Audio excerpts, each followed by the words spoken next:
Bonjour à tous, j'espère que vous allez bien. Cette petite vidéo pour vous donner les 3 clés d'un vendeur. Quelles sont aujourd'hui les 3 clés d'un business développeur qui peut réussir, qui peut vendre? Aujourd'hui, la plupart des clubs sportifs que l'on rencontre ont des difficultés à trouver des vendeurs, à trouver des personnes qui vont pouvoir répondre à leurs attentes.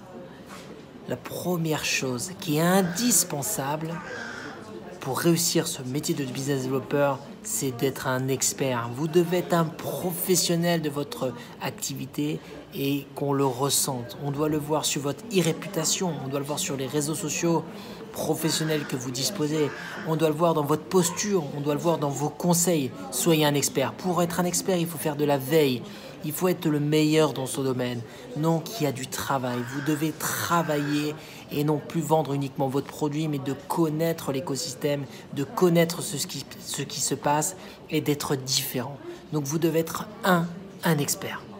2, vous devez montrer du dynamisme. Vous devez montrer de l'envie. Vous devez montrer que derrière ce que votre produit, il est incontournable. Que votre produit, c'est l'occasion c'est une occasion rêvée pour le partenaire.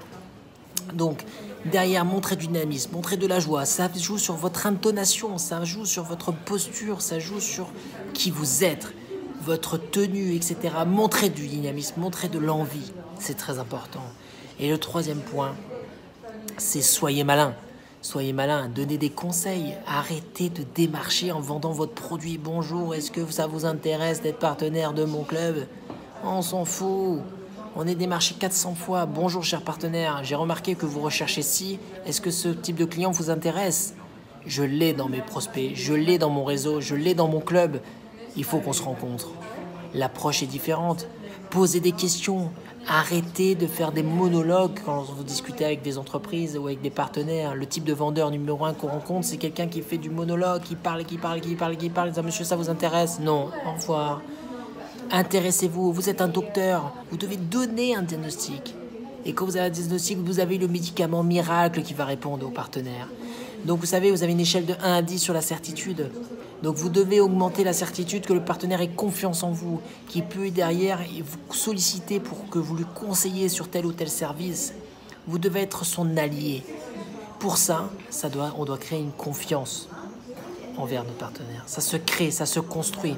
Et vous savez, vous avez 4 secondes pour séduire. En 4 secondes, on va se faire un avis sur vous, sur votre apparence, sur votre style, sur votre casquette, sur votre veste, sur vos chaussures. On va vous juger en 4 secondes. Qu'est-ce qu'on pense de vous? C'est ce qu'on appelle les préjugés. Et c'est inconscient. On va vous mettre dans une case. Et vous savez que si vous donnez un mauvais aspect de vous, vous donnez une mauvaise image de vous, il en faudra 8 bonnes pour changer cet avis qui est mauvaise. Une mauvaise, 8 bonnes. Vous vous rendez compte, l'écart, il est juste stratosphérique. Voilà, c'était ces petits conseils que je voulais vous donner. Si vous souhaitez en savoir plus, vous voulez participer à nos formations, rendez-vous sur www.formation-club, formation singulier-du6, club.fr. Et surtout, je vous dis à très vite. Si vous avez des questions, un petit commentaire ou un message privé, j'y répondrai avec grand plaisir. Allez, je vous dis à très vite. Soyez forts.